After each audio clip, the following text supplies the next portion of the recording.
El ser en el umbral. Admito que he disparado 6 balas a la cabeza de mi mejor amigo. Ahora bien, pese a esta confesión, me propongo demostrar que no puedo considerarme un asesino. Muchos dirán que estoy loco, tal vez bastante más loco que el hombre a quien di muerte en una de las celdas del manicomio de Arkham. Confío en que mis lectores juzguen los elementos que iré relatando, los contrapongan con las evidencias conocidas y lleguen a preguntarse si alguien podría haber tenido una conducta distinta a la mía frente a un horror como el que debí experimentar ante aquel ser en el umbral. Hasta cierto momento, muy al comienzo, no alcancé a ver más que locura en las singulares historias que paulatinamente me fueron envolviendo. Aún hoy, me pregunto si mi percepción era la correcta o si, a pesar de mi convicción, también yo no estaré extraviado en la demencia. No puedo saberlo a ciencia cierta, sin embargo, existen otros que pueden contar si quieren cosas muy extrañas acerca de Edward y Asenath Derby. Ni siquiera los pragmáticos policías saben cómo explicar a aquella visita final, cuya memoria tratan de abandonar. Rutinariamente han elaborado la endeble teoría de un terrible escarnio o venganza de unos criados despedidos, pero aún ellos saben en su fuero íntimo que la verdad es más vasta, terrible y casi increíble. Como decía, afirmo que no soy el asesino de Edward Derby. Por el contrario, he sido un vengador, y con mi acto ahorré al mundo un horror que, si sobreviviera, podría haber causado una insospechable devastación en toda la humanidad. Junto a nuestros rutinarios senderos cotidianos, existen regiones de sombras. De tanto en tanto, algún alma maligna avanza desde ellos hacia nosotros. Si alguien advierte esa incursión, tiene la obligación moral de aniquilarla sin piedad, si no quiere exponerse a pagar un inmenso y terrible precio. Edward Pickman Derby era alguien a quien conocía de toda la vida. Si bien 8 años menor que yo, lo cierto era que cuando yo tenía 16, ya manteníamos muchos intereses en común. Nunca he conocido a un estudiante más genial que él. A los 7, era ya un consumado poeta de versos lóbregos, fantásticos, morbosos, que causaban el asombro de sus preceptores. Tal vez la razón de su precocidad deba buscarse en la esmerada educación privada que recibió desde muy temprano y en los excesivos mimos que colmaron su existencia. Fue hijo único, con fragilidades físicas que fueron desvelo de sus amantísimos padres, quienes no dejaban que en ningún momento estuviera fuera del alcance de la vista y de sus excedidos cuidados.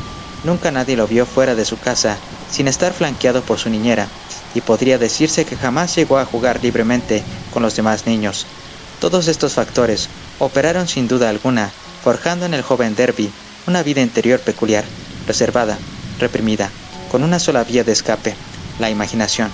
Consecuentemente, sus estudios lo revelaron como un joven sorprendente, de noble capacidad, y su pasión por escribir me maravilló desde un comienzo, pese a que lo aventajaba en casi 10 años. Por esa época, yo mismo estaba atraído por singulares inclinaciones artísticas hacia lo grotesco, característica que me hizo encontrar en aquel joven un espíritu gemelo. Compartíamos un mismo entusiasmo por lo tenebroso y lo fantástico, pasión que descargábamos inicialmente en la antigua, decrépita y ciertamente amenazante ciudad en la que ambos vivíamos, la encantada y mágica Arkham, cuyos arracimados y desvencijados tejados de tipo holandés y desgastadas balaustradas georginas desgranaban el paso del tiempo junto a las márgenes de las sibilantes y negras aguas del río Miskatonic. Con el correr del tiempo, terminé por decidirme a seguir mis estudios de arquitectura y archivé el proyecto de ilustrar un libro con los siniestros poemas de Edward, sin que ese renunciamiento significara la menor mella para nuestra amistad. El exuberante talento del joven Derby continuó manifestándose con el mismo brillo de sus primeros tiempos, y apenas cumplidos los 18 años, una recopilación de sus oníricos poemas, titulada Azathoth, Another Horrors, provocó una encrespada reacción entre la crítica. Por entonces, mantenía una estrecha correspondencia con el famoso poeta baudelariano Justin Geoffrey, el autor de The People of the Monolith, el mismo que murió en medio de alaridos en 1926 en un manicomio, tras visitar un ominoso poblado de Hungría cuya memoria es mejor no conservar. Sin embargo, en materia de autoestima y resolución de cuestiones prácticas, la mimada existencia a que había sido acostumbrado convertía a Edward en un verdadero desastre. Al cabo del tiempo, su salud fue mejorando, Todo lo contrario ocurrió con sus costumbres de dependencia infantil, inculcadas por padres extraordinariamente sobreprotectores. Era natural entonces que de mayor mostrara una exasperante incapacidad para cuestiones tales como viajar solo, tomar decisiones o asumir responsabilidades. Rápidamente advirtió que sin duda su futuro no estaba en el campo de los negocios o en el profesional, pero ni él ni la familia se preocuparon demasiado, puesto que el patrimonio familiar era lo suficientemente cuantioso como para demorarse siquiera en estas preocupaciones. En plena madurez, conservaba el mismo aspecto de rozagante y engañosa juventud de sus tiempos de estudiante, rubio, de ojos azules, con el cutis de un niño. Solo después de muchos sacrificios lograba que los demás reparasen en sus intentos de dejarse el bigote. Su voz era suave y nítida. La tranquila vida que llevaba le permitía conservar un saludable y estilizado aspecto juvenil, desestimando la proverbial panza que delataba casi siempre una madurez prematura. Tenía una estatura conveniente y sus hermosas facciones le habrían permitido ser un cotizado galán, si su timidez no hubiese representado una infranqueable barrera para tales frivolidades que en él siempre eran conjuradas con una prudente reclusión en el mundo de los libros. Sus padres lo llevaban a Europa todos los veranos, por lo que no demoró demasiado en captar con perspicacia los rasgos más nítidos del pensamiento y la expresión artística del viejo continente. Paralelamente, su talento de extracción claramente asociable a Poe fue degradándose mientras otros fantasmas e inclinaciones artísticas iban naciendo en él. Era el tiempo en que nos sumíamos en interminables discusiones. Por entonces, yo ya había conseguido licenciarme en Harvard, había trabajado en un estudio de arquitecto en Boston, había contraído enlace y había regresado a Arkham a ejercer la profesión. Me había instalado en la casa familiar de Salton-Sally Street, ya que mi padre decidió trasladarse a Florida debido a su salud. Todas las tardes recibía la visita de Edward, con lo que en poco tiempo fue considerado como un familiar más de la casa. Era inconfundible su manera de tocar el timbre o de golpear en el llamador, características que con el tiempo acabaron convirtiéndose en contraseña. Así, todos nos preparábamos después de la cena para escuchar los 3 golpes secos que, luego de una pausa, eran acompañados de otros igualmente secos. La frecuencia con que yo iba a su casa era mucho menor, donde me entretenía en admirar los antiguos volúmenes que con ritmo sostenido acrecentaba su biblioteca. Derby obtuvo su licencia en la Universidad de Miskatonic. Era natural que así fuese, ya que sus padres no le habrían dejado vivir por nada del mundo fuera del alcance de sus cuidados personales. Llegó a la universidad a los 16 años y 3 años después ya era licenciado en literatura francesa e inglesa, con las mejores notas en todas las materias, excepto en matemáticas y ciencias.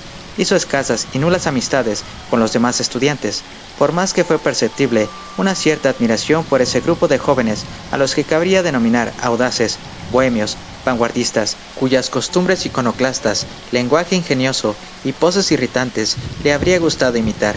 El tránsito por esas regiones literarias lo empujó hacia los rincones esotéricos y mágicos, saberes sobre los que la biblioteca de Miskatonic contaba y aún cuenta, con volúmenes de una riqueza que la han hecho justamente famosa.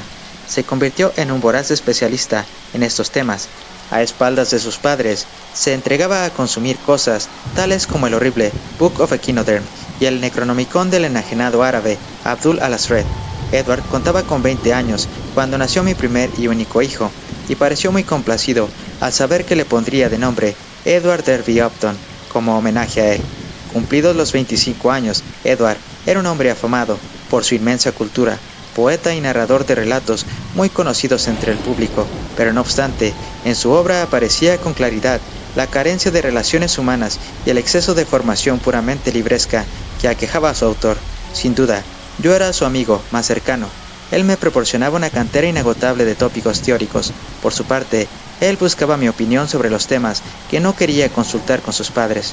Continuaba soltero, aunque cabe señalar que más por timidez, negligencia y sobreprotección paterna que por genuina opción al celibato. Al desatarse la guerra, su mala salud y los rasgos más ostensibles de su personalidad determinaron que se quedara en casa. Mi destino inicial fue Plattsburgh, aunque en los hechos nunca llegué a cruzar el Atlántico. Así transcurrió el tiempo. Cuando Edward tenía 34 años, falleció su madre, hecho que lo sumió en una suerte de bloqueo psicológico que le produjo una inactividad total. Su padre se lo llevó de nuevo a Europa, donde logró reponerse de la enfermedad en forma aparentemente total. Poco después, se sintió asaltado por una extraña euforia, como si se hubiera liberado de un opresivo cautiverio. Fueron los tiempos en que se le veía siempre junto al grupo de estudiantes a los que se consideraba vanguardistas y tomó parte en ciertos actos de gran turbulencia. Cierta vez fue objeto de un chantaje y debió pagar, con dinero que le presté yo, una crecida suma para que alguien no contara al padre su intervención en un asunto, por cierto, turbio. Los rumores que circulaban sobre la violenta banda de Miskatonic eran realmente alarmantes. Se llegó a hablar de magia negra y de ejecución de actos que estaban más allá de todo lo sensatamente creíble. Asenath Waite apareció en la vida de Edward cuando éste tenía 38 años. Por entonces, ella debía tener unos 23 y tomaba curso especial sobre la metafísica de la Edad Media en la Universidad de Miskatonic. La hija de un buen amigo mío era amiga de la infancia de la muchacha. Habían cursado juntas la escuela de Hall de Kingsport, pero últimamente se veía obligada a rehuirla a causa de la mala fama de la joven. Esta era morena, pequeña y muy atractiva, pese a sus ojos saltones. Sin embargo, algo indefinible en su expresión hacía que la gente sensible evitara su trato. A los demás los ahuyentaba el origen de la joven y los temas que excluyentemente monopolizaban su conversación. Era descendiente de la rama de los White de Innsmouth. Generación tras generación se habían urdido docenas de tétricas leyendas sobre la devastada y semiabandonada población de Innsmouth y sus habitantes.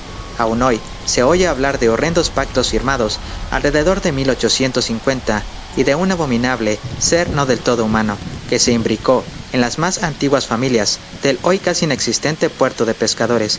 Historias, todas que solo un yanqui de antigua prosapia puede lucubrar y difundir con el debido sentimiento de horror.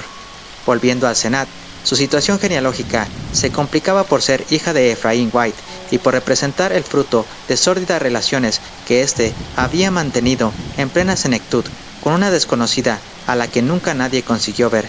Ephraim vivía en una arruinada mansión de Washington Street.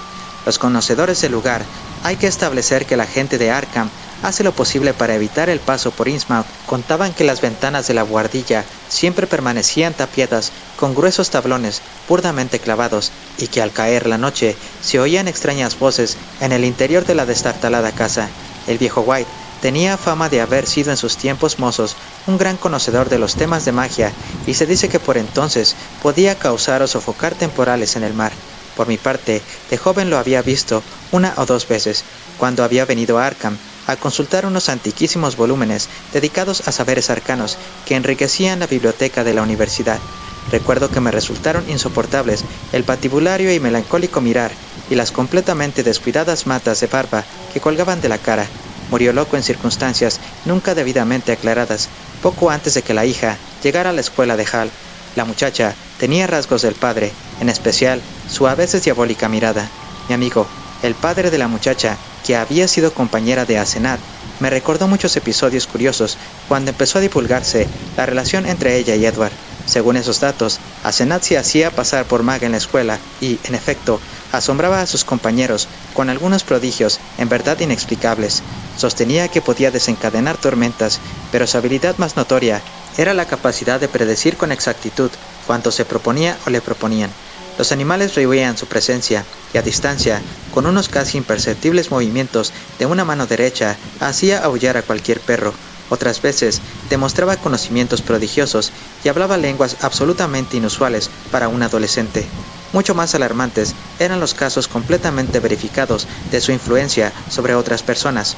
Manejaba el hipnotismo como si fuera un juego de niños. La compañera que era mirada fijamente a los ojos por Asenath tenía la sensación de estar en proceso de transmutación de la personalidad, como si quien estuviera bajo hipnosis pasara a habitar el cuerpo de la hechicera y consiguiera mirar desde otro punto a su verdadero cuerpo, en el que resaltaban unos ojos siempre resplandecientes con una expresión de enajenación. Famosas eran las afirmaciones de Asenath acerca de la naturaleza de la conciencia y de su independencia de la estructura física. La única insatisfacción que revelaba la joven era la de no haber nacido varón, pues, según ella, el cerebro del hombre poseía unas facultades cósmicas singulares de alcance infinito. Si tuviera el cerebro de un hombre, decía, estaría en condiciones no solo de igualar, sino hasta de sobrepasar al padre en el manejo de las fuerzas oscuras. Edward conoció a Asenat en una de las reuniones que celebraba la vanguardia universitaria. Al día siguiente, cuando vino a verme, no era capaz de hablar otra cosa que no fuera la joven White. Según él, compartían los mismos intereses e inclinaciones intelectuales y, además, estaba encantado con su aspecto físico.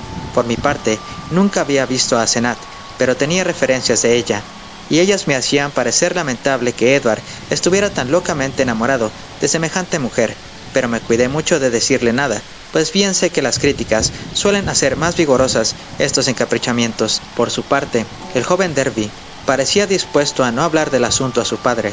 Las semanas siguientes, Derby las dedicó a hablarme solo de Asenat. Por entonces, ya eran de dominio público los amores otoñales de Edward, a pesar de que él distaba mucho de representar la edad que tenía y no hacía mal papel junto a tan peculiar belleza. No importaba demasiado un incipiente abdomen, producto de su descuido físico, y en el rostro no había asomos de arrugas. Por su parte, Asenat tenía a ambos lados de los ojos las características patas de gallo que suelen verse en las personalidades férreas como consecuencia de las tensiones constantes a que están expuestas. Finalmente, un día Edward vino a verme en compañía de la muchacha, y entonces pude comprobar que la corriente de afecto entre ellos no era unilateral. Ella permanecía casi comiéndoselo con la mirada, y supe que la relación de ambos sabría vencer a cualquier obstáculo que se le opusiera. Pocos días después de aquella ocasión, llegó hasta mi casa el anciano señor Derby, hombre que me inspiraba el mayor de los respetos y admiración. Enterado de la nueva amistad de su hijo, había logrado sonsacarle toda la verdad al joven. Edward pensaba en matrimonio, y ya se había puesto la búsqueda de casa en el barrio residencial de la ciudad. Perfectamente al tanto de la influencia que solía ejercer sobre el joven Derby, el padre había acudido a mí para rogarme que hiciera algo con el fin de evitar tal destino, pero, decidido a ser honesto antes que caritativo, le transmití mis serias dudas de un logro en aquel sentido. El punto no era esta vez el carácter poco firme de Edward, sino el extraordinariamente fuerte de la mujer. El sempiterno niño, que era Edward, había transferido la dependencia de la imagen paterna a otra imagen mucho más poderosa, y sobre eso nada se podía hacer. Un mes después, se celebró la boda ante el juez de paz, según deseó la novia. Convencí al señor Derby para que no se opusiera, y así él, mi mujer y yo asistimos a la ceremonia. Los demás invitados eran unos cuantos estudiantes universitarios, más que vanguardistas, francamente exaltados. Asenat compró la vieja finca de Crowninshield, ubicada en campo abierto al final de High Street, donde pensaba instalarse la pareja de recién casados, luego de un corto viaje a Innsmouth, de donde traerían 3 criados, algunos libros y unos pocos utensilios para el nuevo hogar. Daba la impresión de que lo que volcó a Asenat hacia Arkham no fue tanto una consideración hacia Edward y su padre, sino más bien la satisfacción de su deseo de estar cerca de la universidad, de la biblioteca y de su grupo de jóvenes universitarios. Al volver a ver a Edward tras su luna de miel, lo noté algo cambiado. Por complacer a su esposa, se había afeitado el incipiente bigote, pero eran perceptibles otros cambios. Se mostraba más reservado, más pensativo, más triste. En un comienzo, no pude establecer si me gustaba o no el cambio operado en mi amigo, pero era evidente que parecía haber madurado. Tal vez el matrimonio fuese algo que lo ayudara. Me contó que Asenat se había quedado en casa, pues estaba muy atareada con el imponente montón de libros y objetos que habían traído desde Innsmouth. Pronunció este nombre y se estremeció, y además se ocupaba personalmente de arreglar la casa y la finca de Crowninshield. Esa casa, que era la de Asenat, tenía un aspecto bastante desagradable, pero allí la joven había aprendido cosas sorprendentes a partir de ciertos objetos que se encontraban en ella. Con la ayuda de Asenat, Edward hacía grandes progresos en materia de conocimientos esotéricos. Algunos experimentos que le enseñaba la joven eran ciertamente drásticos, tanto que Edward nunca se animó a detallármelos, pero no tenía dudas sobre las intenciones de su esposa. Los 3 criados eran muy extraños. 2 de ellos eran incalculablemente ancianos y habían trabajado para el viejo Efraín. De tanto en tanto se referían a él y a la madre de Asenat de un modo inexplicable. La tercera era una joven trigueña de rasgos deformes y que constantemente despedía olor a pescado. A partir de entonces fui viendo a Edward cada vez menos. Al principio pasaban hasta 3 semanas sin que sonaran en mi puerta los 3 golpes familiares seguidos de los otros 2. Cuando me visitaba o cuando muy excepcionalmente iba yo a su casa, era notorio su desinterés por conversar de los temas que hasta entonces nos habían sido comunes.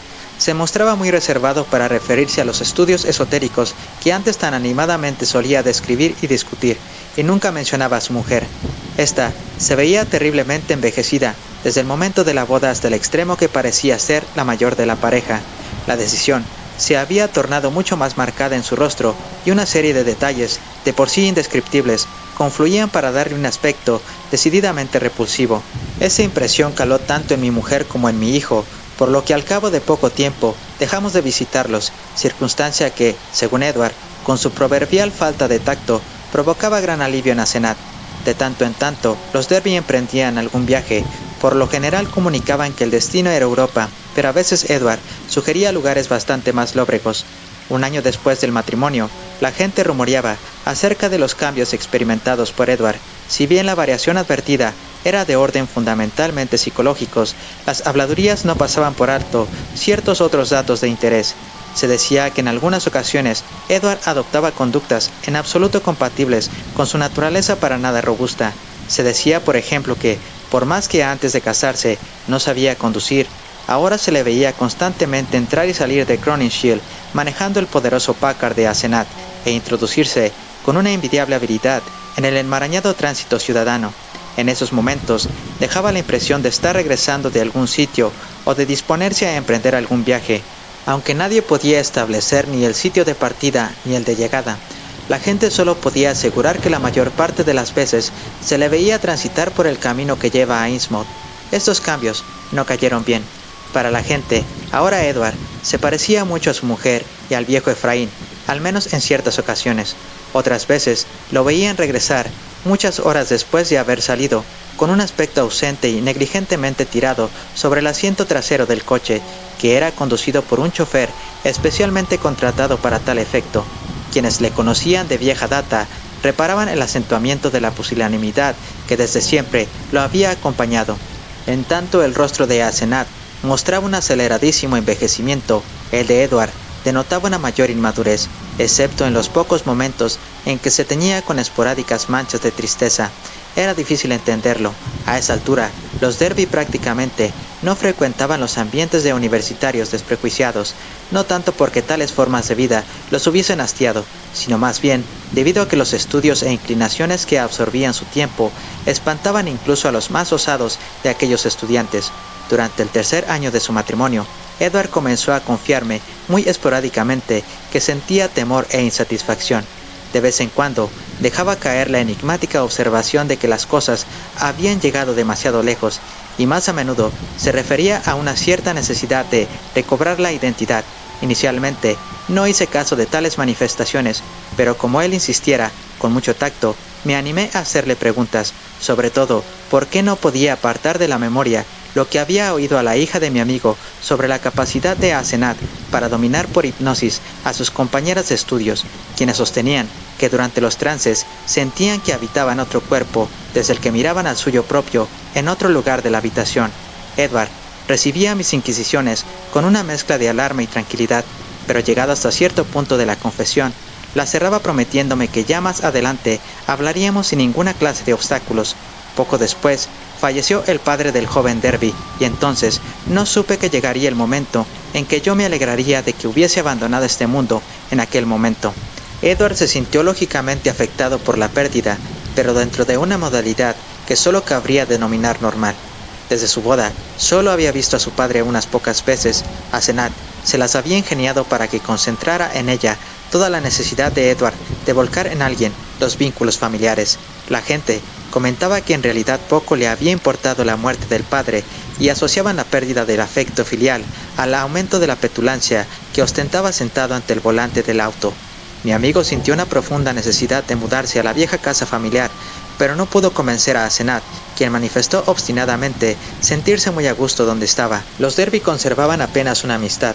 Una mujer que también era amiga de mi esposa, cierta vez le confió que en ocasión de llegar hasta más allá del final de High Street para hacer una visita a los Derby, fue sorprendida al llegar por una de aquellas raudas y ostentas salidas de Edward frente al volante.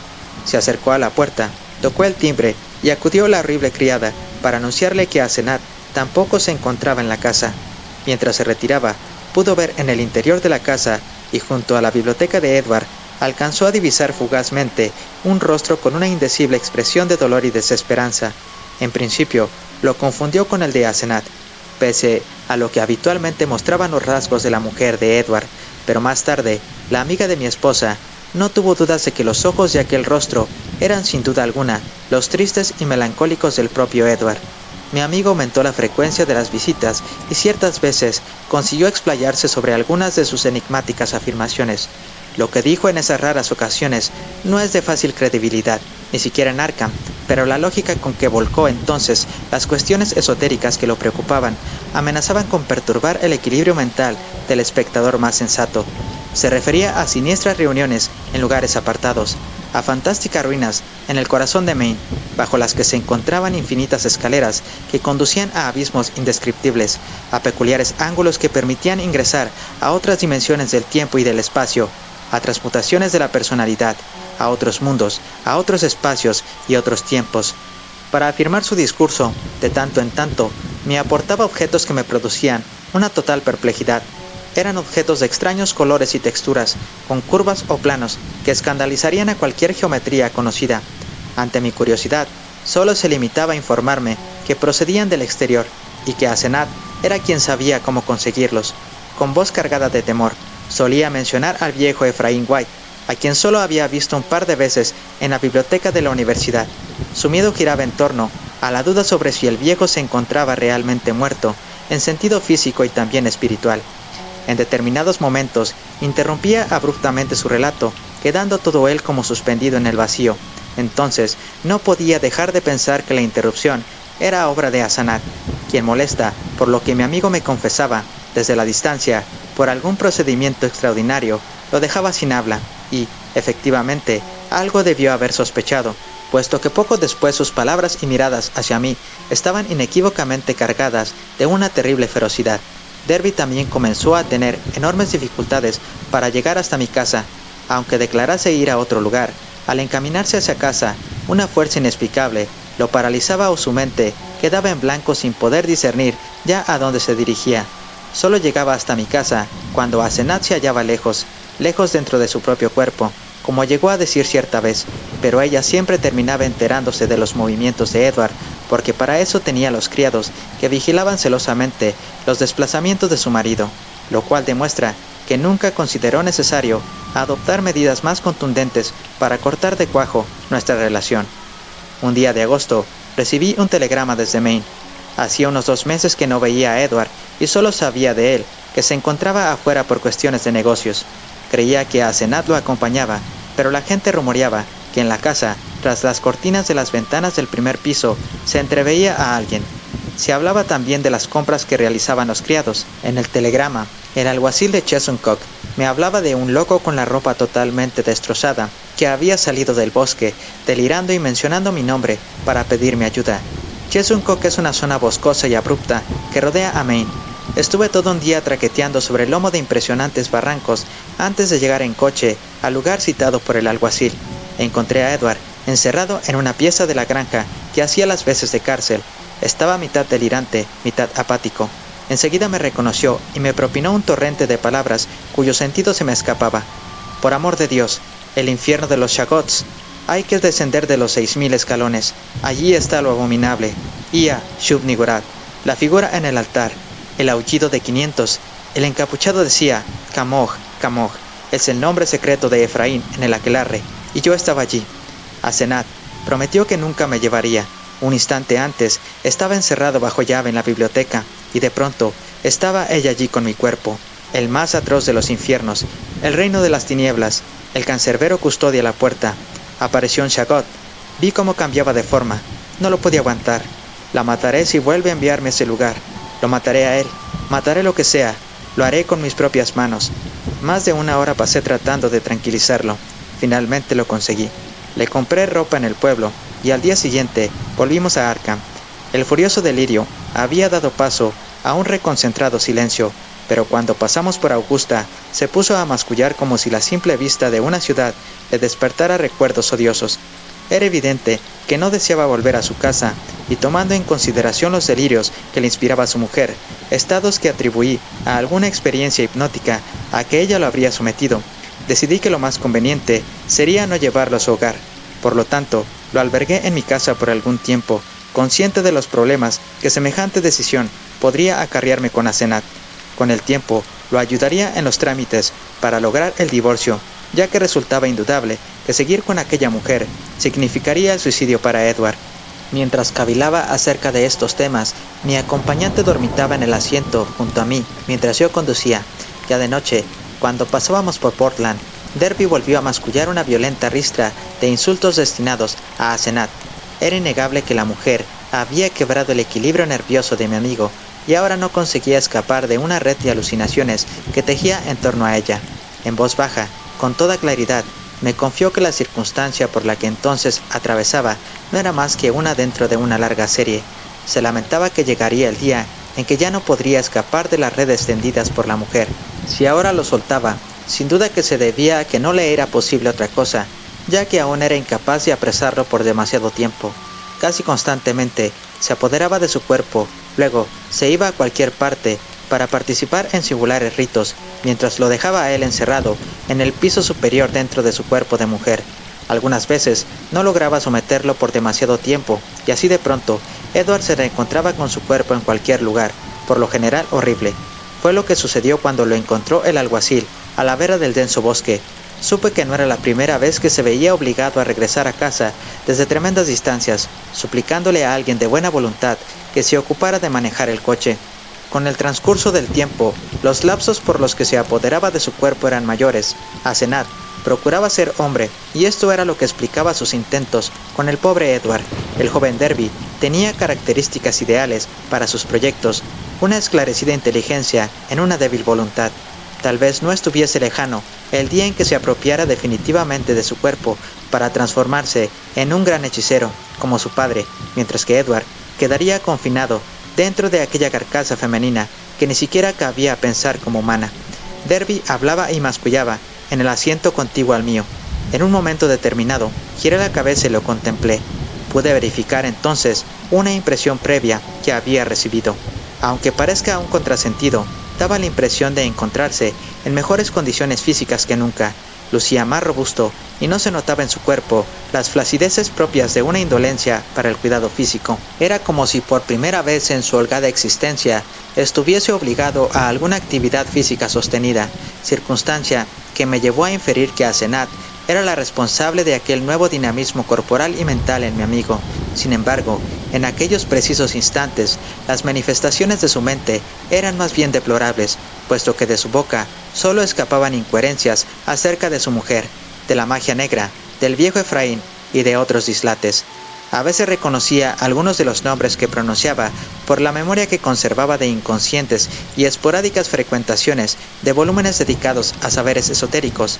El hilo de la conversación, monólogo mejor dicho, de Edward era discontinuo. Cada poco se detenía y parecía como si estuviera tomando aliento para emprender una revelación final y agobiante. Dan, ¿recuerdas sus ojos feroces? ¿La descuidada barba que nunca encaneció? Una vez me asestó su mirada terrible. Nunca lo olvidaré. Ahora esa mirada está en los ojos de ella. Sé por qué. El viejo encontró en el Necronomicon la fórmula. No sé bien en qué página está, pero cuando lo averigüe podrás leerlo y enterarte. Enterarte de por qué me encuentro en este estado lamentable. Pasó de un cuerpo a otro, y luego a otro. Así nunca morirá. El fuego de la vida. Él sabe cómo apagarlo.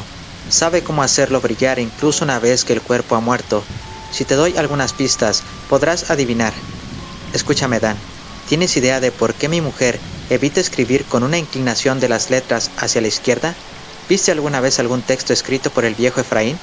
¿Sabes por qué sentí morirme cuando vi el modo en que escribía Asenat? Asenat, ¿existe realmente una persona con ese nombre? ¿Por qué se dijo que se había encontrado veneno en las vísceras del viejo Efraín? ¿Nunca oíste los rumores de los Gilman acerca del modo en que gritaba el viejo cuando se volvió loco y Asenat lo recluyó en el acolchado cuarto de la buhardilla, el mismo donde había estado el otro? Tal vez allí solo se encontraba encerrada el alma del viejo. ¿Se puede determinar quién encerró a quién?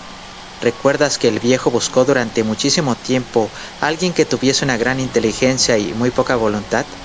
¿Recuerdas cómo maldecía a su hija por no ser varón? Puedes decirme, Daniel Upton, qué siniestro cambio ocurrió en aquella pesadillesca casa en la que el monstruo implacable manejaba a aquella confiada, pusilánime y no del todo humana criatura a su antojo. ¿No se produjo acaso un cambio como el que ahora está ocurriendo conmigo? ¿Sabes por qué ese ser llamado Asenat escribe de manera peculiar cuando nadie la ve, de una manera en que no es posible diferenciar su escritura de la de... En ese preciso instante sucedió algo.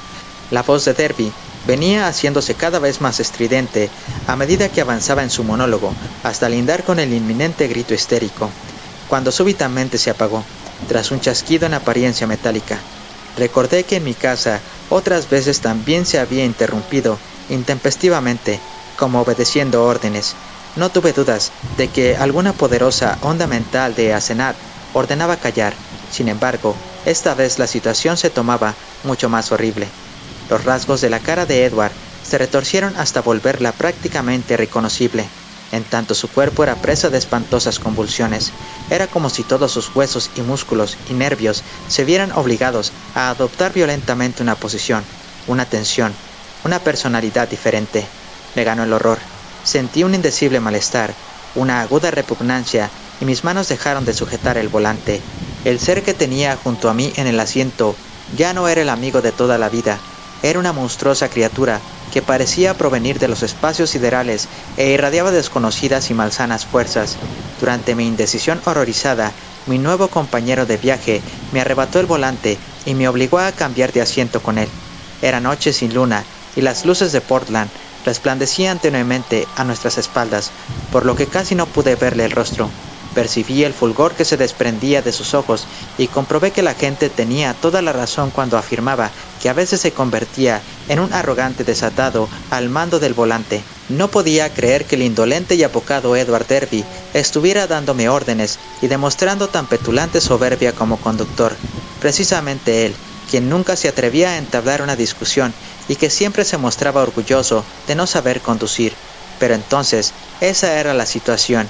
Y en medio de mi desasosiego, lo único que me aliviaba era que toda la escena transcurriese sin que él se decidiera a abrir la boca.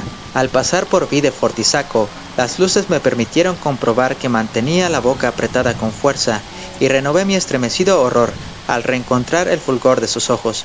Pude verificar también algo que había oído. Durante esos trances se parecía mucho a su esposa y al viejo Efraín. Eran desagradables sus actitudes, sus gestos no parecían naturales, pero lo más perturbador era la clara conciencia de que aquel hombre, a quien toda la vida había conocido como Edward Pickman Derby, no era más que un extraño, una endemoniada presencia proveniente de algún averno sideral. Al retomar un tramo oscuro de la carretera, volvió a hablar con una voz que casi no pude reconocer como la de mi amigo. Era mucho más áspera, más cortante, y tanto su acento como el énfasis de la pronunciación diferían radicalmente de los que yo podía recordar. En el fondo de aquella voz subyacía una pizca de ironía agresiva, también en las antípodas de la pseudoironía desenfadada y algo torpe que Edward solía manejar. Ahora se había cargado de algo siniestro, maligno, corrosivo. «Espero que no te preocupes por el acceso que tuve hace un rato, mi querido Upton», me dijo mi acompañante. «Sabes muy bien cómo son mis nervios. Te pido disculpas por las molestias que te causo y te agradezco mucho que me lleves a casa. Te pido que olvides todas las majaderías que haya podido decir acerca de mi mujer y, en general, todos los demás dislates con que te haya abrumado. Son las consecuencias de dedicarme excesivamente a una materia como la mía. Mi filosofía se asienta sobre conceptos y nociones muy extrañas, y cuando la mente no resiste, comienza a imaginar toda clase de delirios. Voy a tomarme un prolongado descanso. Es posible que no nos veamos durante algún tiempo, pero no vayas a pensar que es por culpa de Asenat. Tal vez este viaje te resulte incomprensible en muchos de sus aspectos, pero en realidad tiene una explicación sencilla. En los bosques del norte existen unas ruinas pertenecientes a los indios, por lo general piedras de gran valor para el folclore. Asenat y yo nos hemos dedicado intensivamente a su estudio. Ha sido un trabajo extenuante, que bien puede hacer que uno pierda momentáneamente la lucidez. Cuando llegue a casa, mandaré a alguien para que busque el coche y, como te decía, me tomaré al menos un mes de vacaciones. Ignoro si por mi parte llegué a pronunciar palabra alguna, pues la transmutación de mi amigo me tenía paralizado.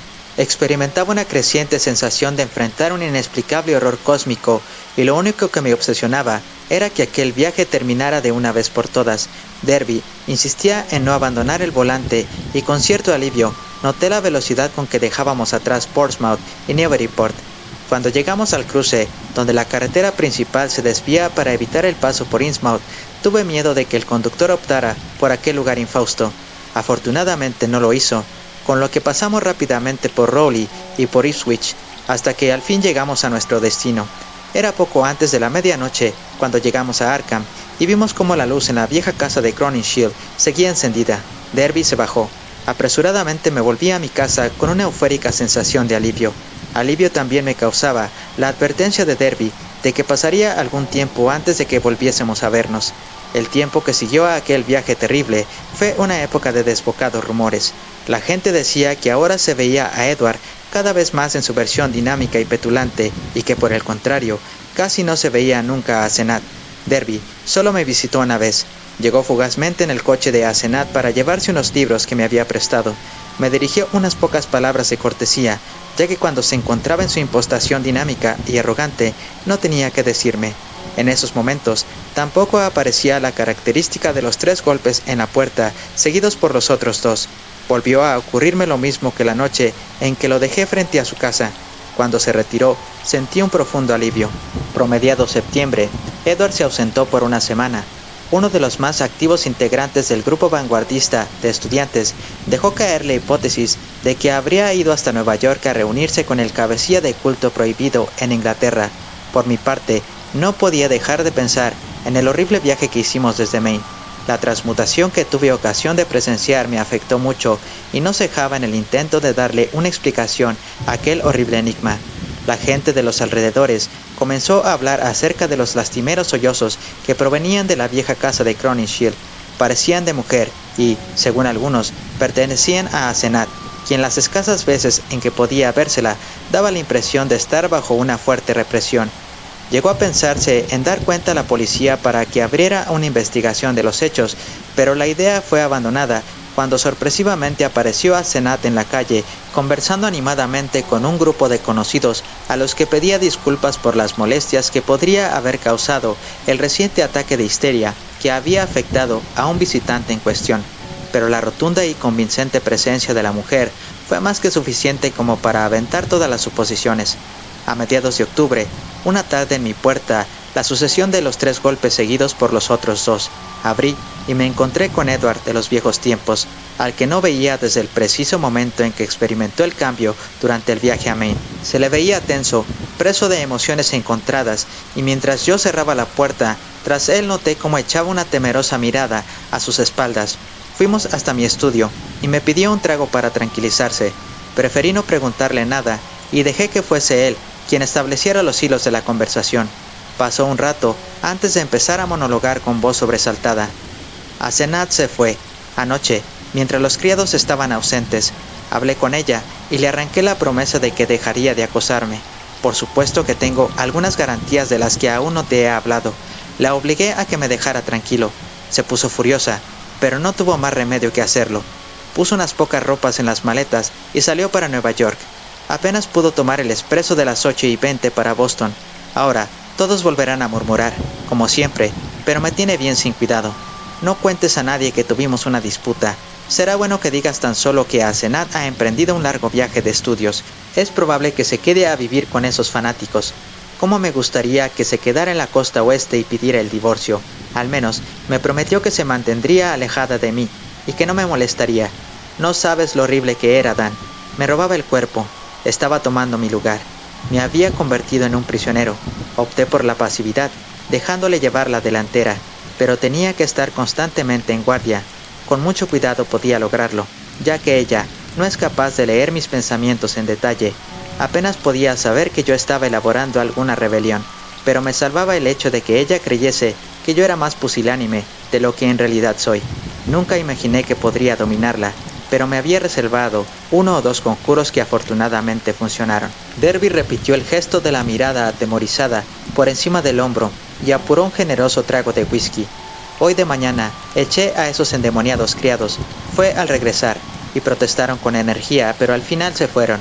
Son de Innsmouth, y responden incondicionalmente a Asenat. Voy a buscar a los antiguos criados de mi padre, ya que he decidido mudarme a casa de inmediato. Sé que debo parecerte loco, Dan, pero piensa en las historias de Arkham, y convendrás conmigo que en ella hay elementos suficientes como para respaldar lo que te he contado y lo que te contaré. Tú mismo fuiste testigo de una de esas mutaciones, ¿lo recuerdas? Fue en tu propio coche. En un determinado momento, Asenat se apoderó de mí, me expulsó de mi cuerpo. Recuerdo que fue en el preciso instante en que me disponía a contarte qué clase de ser es Asenat. Ahí fue cuando se apoderó de mí, y yo me vi súbitamente instalado en mi biblioteca, que los malditos criados cerraban bajo llave, y en aquel diabólico cuerpo que ni siquiera es humano. Se trataba de ella, y no de mí, quien te acompañó durante el resto del viaje, ella, como un lobo feroz dentro de mi cuerpo. No pudo escapársete la diferencia. Un escalofrío recorrió mi cuerpo mientras proseguía. Por supuesto que había notado el cambio. ¿Cómo no hacerlo? Pero, ¿era verosímil semejante explicación? El monólogo de Edward era incontenible. Salvarme, Dan. Salvarme era mi único objetivo. Debía hacerlo. El designio de Asenat era apoderarse de mí para siempre, en ocasión del Día de Todos los Santos. Ese día oficiaban un aquelarre pasando Chesuncock, y con el sacrificio ritual yo ya no tendría escapatoria. Quedaría para siempre en manos de ella. Ella habría sido para siempre yo, y yo habría sido ella, para el resto de los tiempos. Habría cumplido entonces su sueño de ser un hombre de carne y hueso. Supongo que luego trataría de deshacerse de mí, dando muerte a su excuerpo, conmigo adentro, tal como lo hizo antes. Llegado a este punto de su relato, el rostro de Edward fue presa de una descomunal tensión. Se inclinó más hacia mí y bajando la voz, casi en un susurro, continuó. En el coche se me ocurrió que ella no es Asenat, sino el mismísimo viejo Efraín. En verdad ya antes lo había sospechado, pero en aquel momento tuve la evidencia. Es posible comprobarlo en su caligrafía cuando está desprevenida. A veces escribe largos textos con la misma letra del viejo. Este se refugió en el cuerpo de su hija cuando sintió que iba a morir. Ella fue la única persona a mano con el cerebro adecuado y una personalidad apocada. Se apoderó de su cuerpo de manera permanente, igual que lo que ella pretendió hacer conmigo. Luego, envenenó el anciano cuerpo donde había alojado a su hija. ¿Acaso no has visto relucir docenas de veces en los ojos de Asenat los diabólicos ojos del viejo? ¿No has reparado que esa misma mirada aparece en mis ojos cuando ella se apodera de mí? Derby debió detenerse para retomar aliento. No me atrevía a decir nada. Al cabo de un momento, el tono de su voz volvió a ser normal. Para mí, Edward estaba loco rematado, pero por cierto que no sería yo quien lo empujara a un manicomio. Tal vez todo volviese a la normalidad con el paso del tiempo y la ausencia de Asenat. Era evidente que mi amigo estaba lo suficientemente escaldado como para volver a sus prácticas de ocultismo. Con el tiempo, te contaré otras cosas que ignoras. Ahora me siento muy cansado. Ya te hablaré sobre los horrores en que me involucré por causa de Asenat. Horrores que aún alimentan entre nosotros por causa de unos cuantos fanáticos que se encargan de mantenerlos vivos. Hay gente capaz de hacer ciertas cosas que nadie debería hacer. He sido uno de ellos, pero todo eso ya acabó para mí. Si estuviese a mi cargo la biblioteca de Miskatonic, yo mismo reduciría a cenizas el maldito Necronomicon y todos los libros de su estirpe. Pero ahora Asenat ya no podrá apoderarse de mí. Pronto abandonaré esa casa y volveré a mi hogar. Sé que puedo contar contigo. Te he hablado de esos diabólicos criados, en especial de lo que son capaces si la gente insiste en preguntarse acerca del paradero de Asenat. ¿Te das cuenta de que no puedo dar la dirección de ella? Quien quiera indagar podría malinterpretar nuestra separación, y sé muy bien que algunos de esos fanáticos tienen ideas y métodos contundentes. Sé que estarás de mi parte si llega a ocurrir algo, incluso si me veo obligado a decirte cosas que te provocarán una gran perturbación. Casi naturalmente, Edward se quedó en casa aquella noche, alojado en una de las habitaciones de huéspedes. Por la mañana parecía mucho más tranquilo. Examinamos sus planes para el regreso al hogar familiar. Por mi parte, sentía la necesidad de que no perdiera tiempo alguno en la implementación del proyecto. Durante las siguientes semanas nos encontramos muy frecuentemente. En nuestras reuniones no se mencionó casi ninguna cosa extraña. La conversación se concentraba exclusivamente en las tareas de restauración que se practicaban sobre la vieja casa de los Derby y sobre los viajes que planeábamos realizar el próximo verano. Asenat había desaparecido completamente de nuestras conversaciones. Por cierto que el tema desagradaba profundamente a Edward. Mientras tanto, en la ciudad corrían rumores acerca de la singular pareja que vivía en Crowninshield, aunque a esa altura eso no significaba novedad alguna. Sin embargo, no me gustó lo que una vez oí decir al banquero de Derby en el club de Miskatonic, que Edward remitía frecuentemente cheques a algunos vecinos de Innsmouth, llamados Moses y Abigail Sargent y Eunice Babson. Temí que mi amigo estuviese siendo víctima de un chantaje por parte de los malditos criados. Edward nunca me comunicó nada al respecto. Yo esperaba con ansiedad la llegada del verano y de las vacaciones para realizar los viajes que habíamos planeado con Edward. Sin embargo, la salud de mi amigo no progresaba con la rapidez deseable. Aún en sus escasos momentos de alegría, subyacían matices de histeria, y la sucesión de estados de depresión y aprensión ocupaban buena parte de su día. En diciembre, la casa de los Derby quedó en condiciones de habitarse, pero inexplicablemente Edward demoraba la mudanza. Detestaba y temía la casa de Crowninshield, pero algo misterioso lo retenía a ella. Todos los días recurría a un nuevo pretexto para demorar el traslado de sus cosas a la casa familiar. Cierta vez se lo hice notar y entonces pareció más asustado que de costumbre. El viejo mayordomo de su padre, a quien había ubicado y contratado, llegó a confiarme acerca de los extraños merodeos de Edward por la casa, especialmente por el sótano, de sus malos presentimientos al respecto. Le pregunté si había recibido alguna correspondencia de Asenat, pero el anciano me confirmó que no había visto carta alguna en el correo. Sería hacia la Navidad cuando una tarde Derby sufrió un ataque mientras se encontraba de visita en mi casa. Yo dirigía la conversación hacia el viaje que proyectábamos hacer durante el verano, cuando de repente Derby lanzó un grito y saltó de la silla en que estaba sentado, adquiriendo su rostro un aire de espantoso e irrefrenable terror. Su expresión reflejaba un pánico y aversión, tales como solo las más infernales pesadillas pueden producir en una mente sana. Mi cerebro, Dios mío, Dan, tira con fuerza, desde la lejanía, golpea, desgarra, esa bruja, ahora mismo, Efraín, Camoj, el averno de los Shagots, Ia Shub-Nigurat, el chivo con las 1000 crías, la llama, más allá del cuerpo, más allá de la vida, en las profundidades de la tierra. Oh, Dios mío. Volví a sentarle en la silla y le obligué a beber un vaso de vino, mientras su agitación daba paso a una mortecina apatía. No opuso la menor resistencia, pero sus labios no cesaban de moverse, como si estuviera hablándose a sí mismo. Al instante, advertí que era a mí a quien trataba de hablar, y pegué el oído a su boca en un intento de captar sus débiles palabras. Otra vez, trata de volver a hacerlo, debía suponerlo.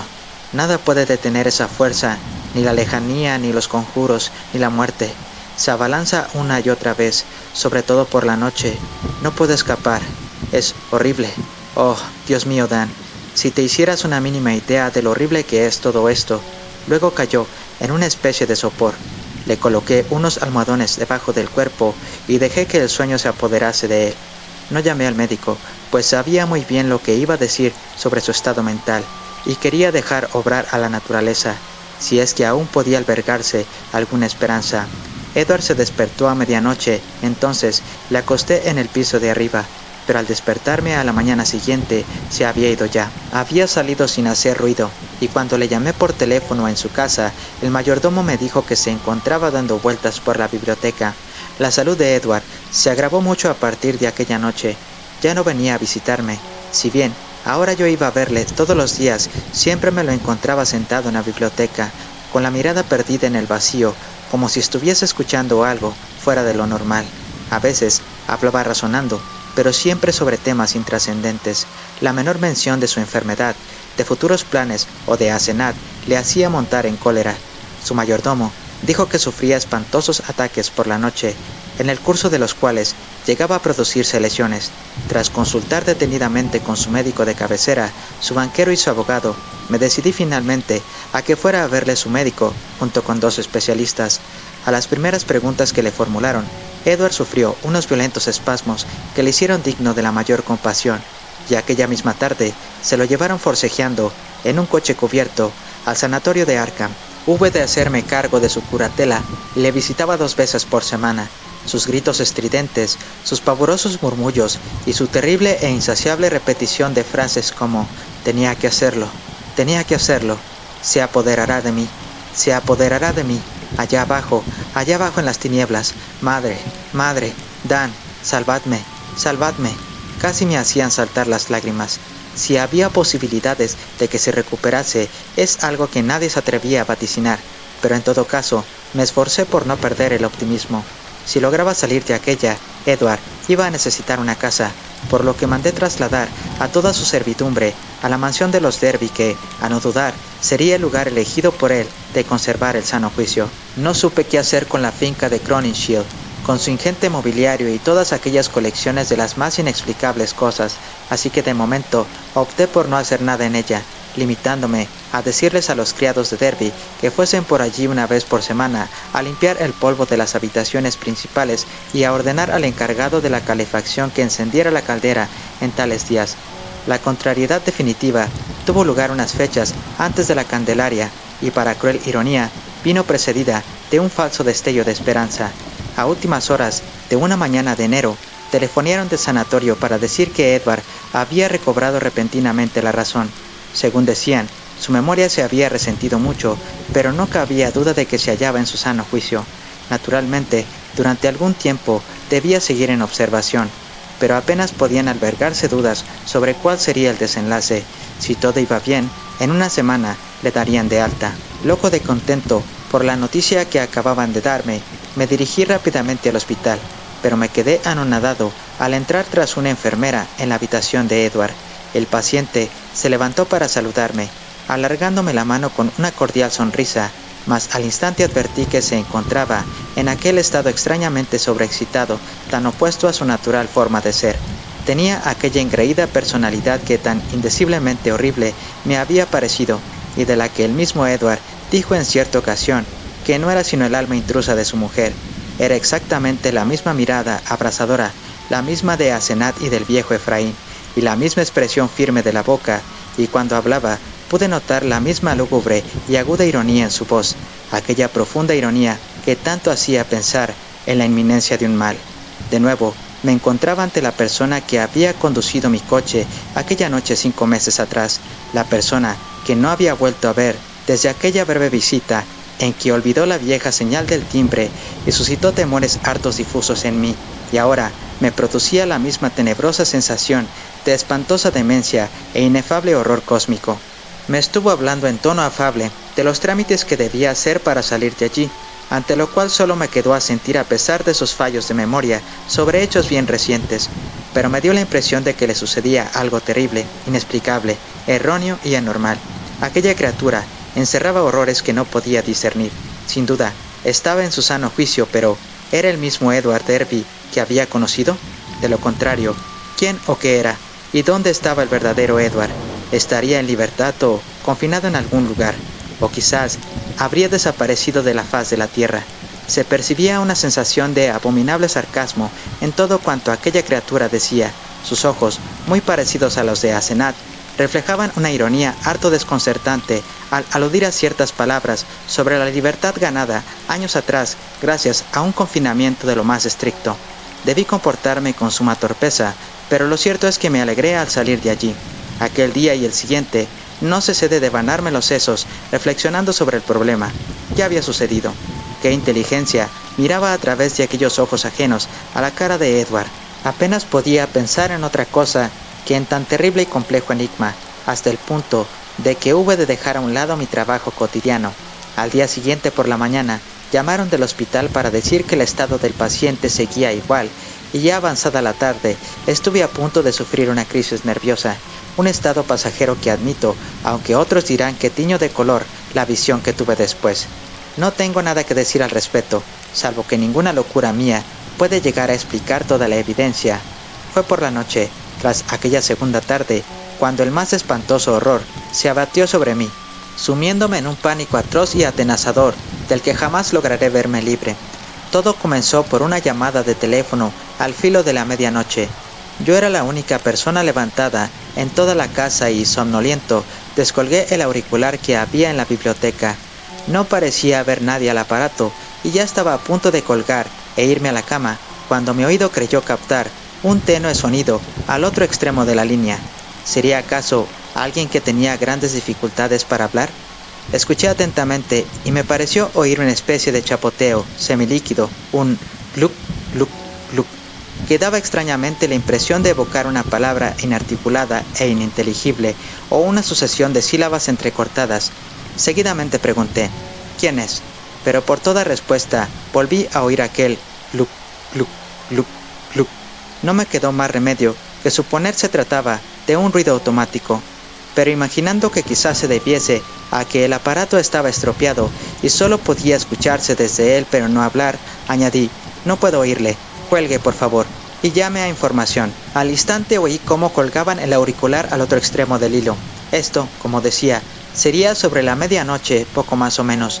Cuando más tarde se investigó la procedencia de la llamada, pudo averiguarse que fue hecha desde la vieja casa de Crowninshield, pese a que aún faltaba media semana hasta el día en que le correspondía a la criada ir por allí. Me limitaré a dar una idea aproximada de lo que se encontró al entrar en la casa: una baraúnda en el trastero más recóndito del sótano, huellas, tierra, un armario desvalijado apresuradamente, huellas enigmáticas en el teléfono, papel de escribir desmañadamente utilizado y un detestable hedor que impregnaba todos los rincones de la casa. Estos idiotas de policías se han forjado sus harto manidas teorías y andan tras los criados despedidos, los cuales han desaparecido de la vista ante el actual estado de las cosas. La policía habla de una horrible venganza por lo que se les hizo, y dicen que me incluyeron a mí en ella por ser el mejor amigo y consejero de Edward. Serán majaderos. ¿Cómo pueden pensar que esos mamarrachos supieron imitar aquella escritura? ¿Acaso se figuran que fueron ellos los culpables de lo que más tarde sucedería? Pero tan ciegos están que no ven los cambios operados en el cuerpo que fue de Edward. Por lo que a mí se refiere, ahora creo cuanto Edward Derby me dijo. Hay horrores que rebasan los confines mismos de la vida y que ni siquiera sospechamos, y solo de vez en cuando la maligna curiosidad humana pone a nuestro alcance. Efraín, Asenad, el diablo los atrapa en sus redes, y ellos acabaron con Edward, y ahora tratan de hacer otro tanto conmigo. ¿Acaso tengo garantías de estar a salvo? Esos poderes sobreviven a la vida corpórea. Al día siguiente por la tarde, tras recuperarme del estado de postración en que me encontraba y lograr ponerme en pie y articular algunas palabras coherentemente, fui al manicomio y le maté de varios tiros por el bien de Edward y de la humanidad entera. Pero, ¿cómo estar seguro hasta tanto no lo incineren? Conservan el cuerpo para que varios médicos efectúen en él una absurda autopsia, pero sostengo que deben incinerarlo. Deben incinerar a aquel que no era Edward Derby cuando le disparé. Me volveré loco si no lo hacen, pues es muy probable que yo sea la siguiente víctima, pero no me falta coraje, y no dejaré que se apoderen de mí los monstruosos terrores que están continuamente al acecho. Efraín, Asenad, Edward, ¿quién de los tres vive? Pero a mí no me arrebatarán mi cuerpo. No dejaré que me cambien por ese cadáver acribillado a balazos que hay en el manicomio. Pero trataré de contar coherentemente el horror final y definitivo. No hablaré de lo que la policía se empeña en ignorar, de las historias que corren sobre ese ser raquítico, grotesco y maloliente, con el que al menos 3 transeúntes que pasaban por High Street se tropezaron al filo de las 2 de la madrugada, y de las huellas que se han encontrado en ciertos lugares. Solo diré que serían las 2 cuando el timbre y la aldaba me despertaron. Timbre y aldaba, los dos, uno detrás de otro, y con un repique vacilante, como una sofocada desesperación, y en ambos casos tratando de imitar la antigua señal de Edward de 3 llamadas seguidas de otras 2. Tras despertar de un profundo sueño, mi mente se vio sumida en un mar de confusión. Derby en la puerta, y recordaba la vieja contraseña. En su nueva personalidad no parecía recordarla. ¿Habría vuelto Edward a su estado normal? ¿Le habrían soltado antes de lo previsto o se habría escapado? Posiblemente, pensé, mientras me enfundaba en una bata y bajaba a prisa las escaleras. El hecho de recobrar su identidad le habría producido irritación y delirio, tras lo que le habrían anulado el alta, forzándole a emprender una desesperada huida en pos de la libertad. Fuese lo que fuese, volvía a ser mi buen y viejo amigo Edward. Claro que podía contar con mi ayuda. Al abrir la puerta a aquellas tinieblas arqueadas por la sombra de los olmos, una corriente de viento insoportablemente fétido casi me hizo rodar por los suelos. Sofocado por la náusea que invadió todo mi cuerpo, pude ver en el umbral una figura raquítica y jorobada. Los golpes en la puerta eran sin duda de Edward, pero ¿quién era aquel pestilente y canijo mamarracho? ¿Dónde podría haberse metido Edward en tan escaso tiempo? El último timbrazo que dio apenas había sonado un segundo antes de abrir yo la puerta. Quien llamaba al timbre llevaba encima un abrigo de Edward. Los bajos rozaban el suelo y las mangas, si bien estaban vueltas, le cubrían por completo las manos. Sobre la cabeza llevaba un sombrero de ala plegada y una bufanda de seda negra le ocultaba el rostro. Al dirigirme hacia él, con paso vacilante, aquella figura emitió un sonido semilíquido semejante al que había oído por teléfono.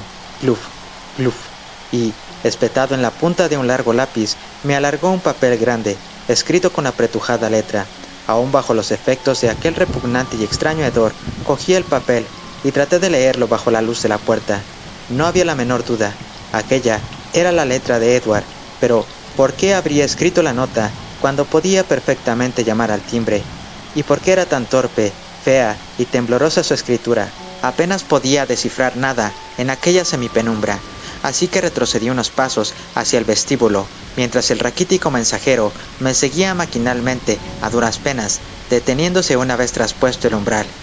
El olor que despedía aquel extraño personaje era verdaderamente insoportable, y rogué, no en vano, a Dios gracias, para que mi mujer no se despertara y se viese frente a semejante criatura.